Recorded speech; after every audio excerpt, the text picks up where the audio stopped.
তুর্কির মানসম্মত কামান এখন বাংলাদেশে।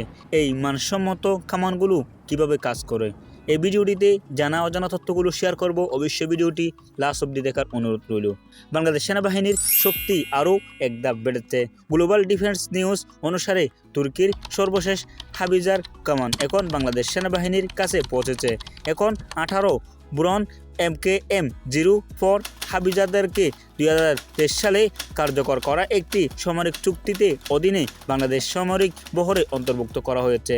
এই হাবিজা কামানগুলো বিশেষত্ব হলো এগুলো ওজন হালকা এবং আকাশপথে সহজেই পরিবহন করা যায়। তাদের ফায়ারিং রেঞ্জ 17 থেকে 21 কিলোমিটার, যা যে কোনো যুদ্ধ পরিস্থিতিতে তৎক্ষণিক প্রতিক্রিয়া নিশ্চিত করতে সক্ষম। মূলত এই হাবিজারটি তুর্কি সেনাবাহিনীর কমান্ডো ব্রিগেডের জন্য সুরক্ষা নিশ্চিত করার জন্য তৈরি করা হয়েছিল, যা এখন বাংলাদেশ সেনাবাহিনীর শক্তিশালী অস্ত্রাগারের অংশ।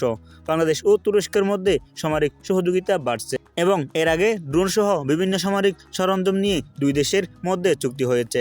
এবার অত্যাধুনিক আর্টিলারি যুগে বাংলাদেশ সেনাবাহিনীর প্রতিরক্ষা ব্যবস্থা আরও শক্তিশালী হয়েছে। তাহলে ভিডিওটি দেখেই আপনার কেমন লাগলো অবশ্যই মতামতগুলো আমাদের কমেন্ট বক্সে জানাবেন, এবং আপনি যদি আমাদের চ্যানেলের প্রথম হয়ে থাকেন অবশ্যই আমাদের চ্যানেলটি সাবস্ক্রাইব করবেন, ফেসবুক পেজটি অবশ্যই ফলো করবেন। আসসালামু আলাইকুম ওয়া রাহমাতুল্লাহি ওয়া বারাকাতুহু।